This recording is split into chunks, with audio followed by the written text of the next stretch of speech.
दोस्तों क्या हो अगर आप अपनी जिंदगी में काफी परेशान हो और उस वक्त आपको एक ऐसा कमरा मिल जाए जो कि आपकी सभी इच्छाएं पूरी कर दे।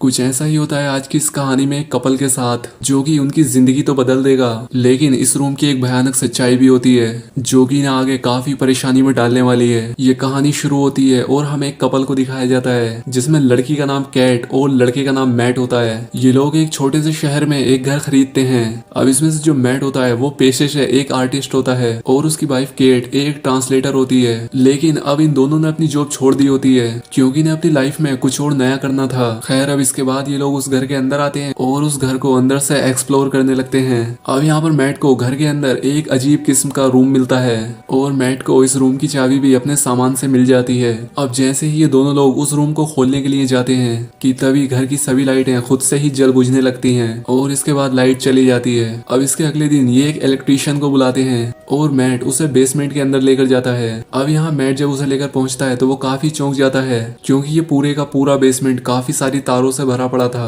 और यहाँ पर कोई भी जगह ऐसी नहीं थी जहाँ पर की तार नहीं थे। और यहाँ पर इन्हें एक व्हील भी मिलता है जिसके अंदर की लाइट ब्लिंक कर रही होती है। अब क्योंकि घर की सभी लाइट्स बंद होती है लेकिन उस व्हील के अंदर की लाइट्स जल रही थी। अब उस इलेक्ट्रीशियन को ये सारी वायरिंग काफी अजीब लगती है और इसलिए वो इनकी कोई भी हेल्प नहीं कर पाता। अब साथ ही वो इलेक्ट्रीशियन यहाँ से जाते हुए मैट से कहता है कि मैं काफी हैरान हूँ कि तुमने इस घर को खरीद लिया क्योंकि ये घर काफी लंबे समय से खाली पड़ा था। साथ ही वो यहाँ पर मैट को एक काफी अजीब बात बताता है। वो कहता है कि तुमसे पहले जो लोग यहाँ पर रहे हैं उनमें से कुछ का मर्डर भी हुआ था। ये बात सुनकर मैट काफी डर जाता है और वो सोच में पड़ जाता है कि हम एक ऐसे घर में आ गए हैं जहाँ पर पहले से ही किसी का मर्डर हो चुका है। अब ये सारी बातें वो केट को नहीं बताता और वो इस बारे में नेट पर सर्च करने लगता है। अब यहाँ पर उसे पता चलता है कि 1975 में एक लड़के ने इस घर में रहने वाले एक कपल को मार दिया था, लेकिन उसने ऐसा क्यों किया था इस बात का आज तक कोई पता नहीं लग पाया है। लेकिन इसके बाद उस लड़के को एक मेंटल अजाइलम में भेज दिया गया था।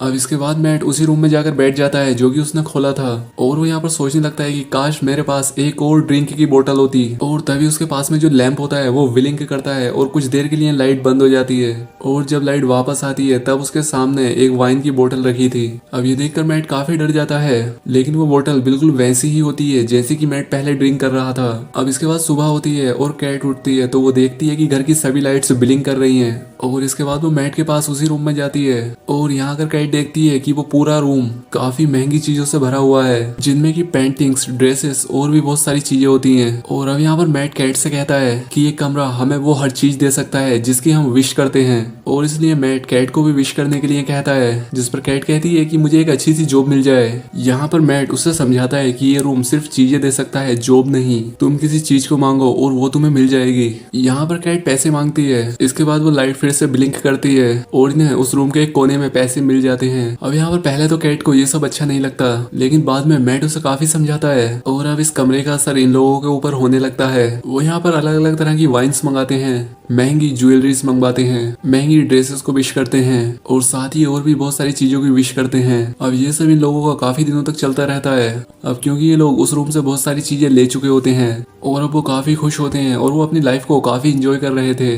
लेकिन अब उस रूम की ये सारी चीजें पूरा करने का टाइम आ चुका था और अब इसलिए केट काफी ज्यादा दुखी रहने लगी थी। अब यहाँ पर मैट उससे फैमिली प्लानिंग करने के लिए कहता है लेकिन कैट इस बात के लिए राजी नहीं होती क्योंकि 2 बार पहले भी उसका मिसकैरेज हो चुका था। अब यहाँ पर इन दोनों के बीच काफी बहस होती है और इसके बाद मैट उठकर घर से बाहर चला जाता है। अब यहाँ पर कैट के दिमाग में काफी अजीब आइडिया आता है। वो सीधा उस रूम में जाती है और एक बच्चे की विश करती है। अब इसके बाद जब मैट वापस घर के अंदर आता है तब वो उस बच्चे को देखकर काफी हैरान होता है। वो यहाँ पर केट पर चिल्लाता है। वो उससे कहता है कि हमें सिर्फ चीजों को ही विश करना था, ना कि किसी इंसान को, और इसका अंजाम क्या हो सकता है हमें ये भी नहीं पता। अब क्योंकि ये दोनों इमोशनली काफी वीक हो चुके थे, अब क्योंकि इन लोगों को बच्चे की जरूरत तो थी ही, इसलिए उस बच्चे को वापस गायब भी नहीं कर सकते थे। अब इसके बाद मैट इस घर में हुए मर्डर के आर्टिकल इंटरनेट पर देखता है। उसे यहाँ पर पता चलता है कि इस किलर का नाम जॉन डो था और इस रूम के कहने पर ही इसने उन लोगों को मारा था। अब इसके बाद मैट उस किलर से मिलने के लिए अजाइलम में जाता है। अब यहाँ पर जब उस किलर को पता लगता है कि ये लोग उसी घर में आए हैं तो वो मैट से कहता है कि जितना जल्दी हो सके उस घर को छोड़कर यहाँ से दूर चले जाओ। अब घर आते वक्त जब मैट अपनी गाड़ी में पेट्रोल फिल करा रहा होता है और जब वो अपनी जेब में हाथ डालता है तब वो पाता है कि वहाँ पर पैसे नहीं है बल्कि उसकी जगह धूल मिट्टी है। और यहाँ पर उस रूम की एक बड़े सीक्रेट के बारे में पता चलता है कि अगर उस रूम से विश की गई चीजें उस रूम से बाहर जाएंगी तब वो खुद से ही गायब हो जाएंगी। अब इसके बाद मैट भाग कर घर वापस आता है और वो फिर से घर को एक्सप्लोर करता है वो यहाँ पर इस मिस्ट्री को जानने की कोशिश करता है कि आखिर इस रूम में ऐसा क्या है जो ऐसा होता है, लेकिन उन वायर्स के अलावा यहाँ पर कुछ भी नहीं मिलता, क्योंकि वो तारें सिर्फ उस घर के बेसमेंट में नहीं थी बल्कि पूरे घर में थी। दूसरी तरफ केट का बच्चा काफी रो रहा होता है, इसलिए केट उसे घर से बाहर लेकर जाती है, जिस पर मैट उससे ऐसा करने के लिए मना करता है क्योंकि केट को असली वजह का नहीं पता था। लेकिन इसके बाद भी केट घर से बाहर चली जाती है और जैसे ही वो उस घर से बाहर जाती है वो बच्चा जोर जोर से रोना शुरू कर देता है। उस बच्चे की स्किन का रंग भी बदलने लगता है, लेकिन अब केट जोर जोर से चिल्लाने लगती है। वो यहाँ पर मैट को बुला रही होती है और इसलिए मैट उन दोनों को घर के अंदर लेकर आता है। और अब हमें यहाँ पर एक अजीब चीज देखने को मिलती है। वो जो उनका बच्चा था वो अब एक बच्चा नहीं रहा था, बल्कि अब उसकी उम्र 7 से 8 साल की हो चुकी थी। और अब हमें यहाँ पर पता चलता है कि अगर वो रूम किसी इंसान को देगा और अगर वो इंसान इस घर से बाहर जाएगा तो उसकी उम्र काफी तेजी से बढ़ने लगेगी और उम्र तेजी से बढ़ने की वजह से वो जल्द ही बूढ़ा हो जाएगा और मारा जाएगा। और अब यही वजह थी कि उस बच्चे को अंदर रखना होगा। अब जब ये सारी बातें केट को पता चलती हैं तब वो काफी शॉक्ड हो जाती है, लेकिन फिर भी अब केट उस बच्चे को अपना मान चुकी थी। और अब इसके बाद से इन दोनों हस्बैंड वाइफ में इनका रिलेशन भी खराब हो जाता है, यहाँ तक कि ये दोनों अलग अलग रूम में रहने लग जाते हैं, क्योंकि यहाँ पर केट अपने बच्चे जिसका नाम शेन होता है उसे ही सब कुछ मान चुकी थी। अब क्योंकि शेन दिखने में और बाकी के काम करने में बाकी के नॉर्मल बच्चों जैसा ही होता है, लेकिन बस एबनॉर्मल ये होता है कि उसे बाहर जाना अलाउ नहीं होता। और शेन को लेकर ही उन दोनों हस्बैंड वाइफ में काफी झगड़ा रहता था। अब एक रात शेन उन दोनों की झगड़े की वजह से पूरी रात सोता नहीं है, वो उसी घर में घूमता रहता है। अब वो घूमते हुए उस घर के बेसमेंट में चला जाता है जहाँ पर वो बहुत सारी वायर्स थी और यहाँ पर धीरे धीरे उसके सामने सभी राज खुलना शुरू हो जाते हैं और वो उस रूम में भी चला जाता है। और इसलिए उसे यहाँ पर पता चलता है कि आखिर वो इस दुनिया में कैसे आया है। साथ ही उसे ये भी पता चल जाता है कि उसके पास काफी पावर्स भी हैं। अब यहाँ पर शेन अपनी इमेजिनेशन के चलते उस रूम को एक बहुत ही बड़ा गार्डन बना देता है। यहाँ पर काफी सारी बर्फ भी होती है और वो उसका एक स्नोमैन बनाता है। अब क्योंकि केट भी उस बच्चे के साथ काफी खुश होती है क्योंकि वो उसे अपना ही बच्चा समझती थी, लेकिन मैट इस सब से खुश नहीं होता क्योंकि उसे पता होता है कि इस बच्चे के पास काफी सारी पावर्स हैं जिनका इस्तेमाल करके वो कुछ भी कर सकता है और इसीलिए वो बच्चा उनके लिए किसी खतरे से कम नहीं था। अब इसके बाद हमें दिखाया जाता है कि मैट को उसी अजाइलम से जॉन डो का कॉल आता है। वो यहाँ पर मैट को अपनी सच्चाई बताता है कि आखिर क्यों उसने उस कपल को मार दिया था। वो कहता है कि मैंने उन लोगों को इसलिए मारा था क्योंकि उन लोगों ने उस रूम से एक बच्चा विश किया था और वो बच्चा कोई और नहीं था बल्कि जॉन डो ही था।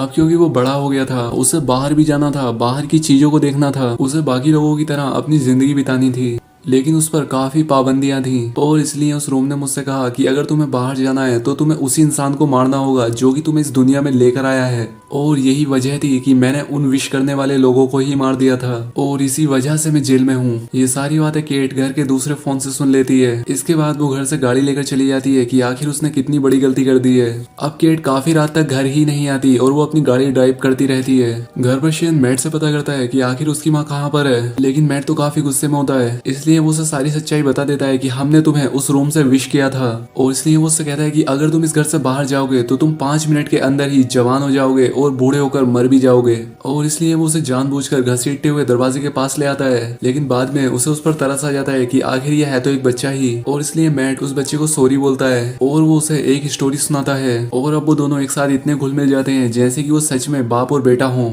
अब इसके बाद आधी रात को जब केट घर वापस आती है तब वो उन दोनों को साथ में देखकर काफी खुश हो जाती है कि चलो मैट ने इस बच्चे को अपना तो लिया।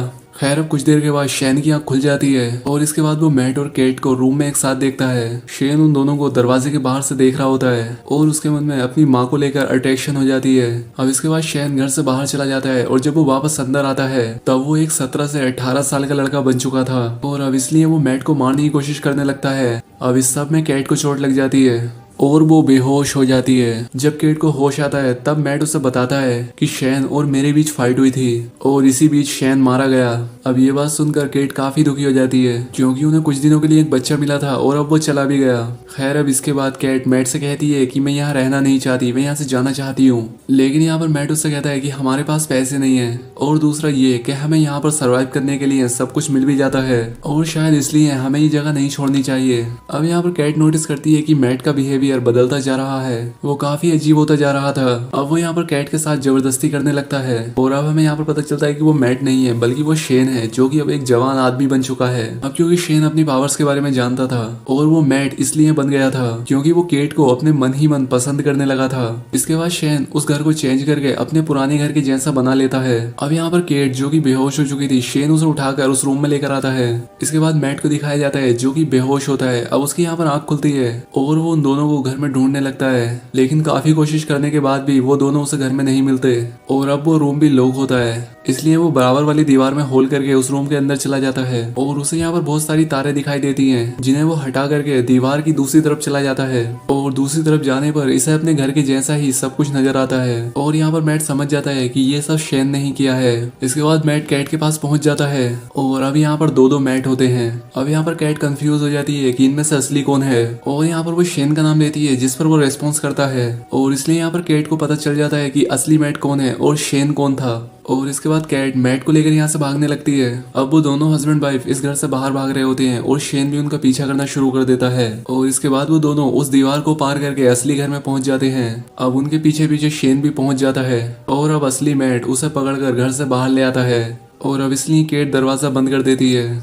अब काफी देर घर से बाहर रहने की वजह से शेन की उम्र बढ़ती जाती है और वो एक बूढ़ा आदमी बनकर वहीं पर मारा जाता है और अब क्योंकि सब कुछ ठीक हो चुका था और अब इसलिए दोनों हस्बैंड वाइफ इस घर को भी छोड़ देते हैं और अपनी नई लाइफ की शुरुआत करने के लिए यहाँ से निकल जाते हैं और अब ये मूवी भी यहाँ पर एंड हो जाती है। तो दोस्तों वीडियो कैसी लगी कमेंट करके ज़रूर बताएं।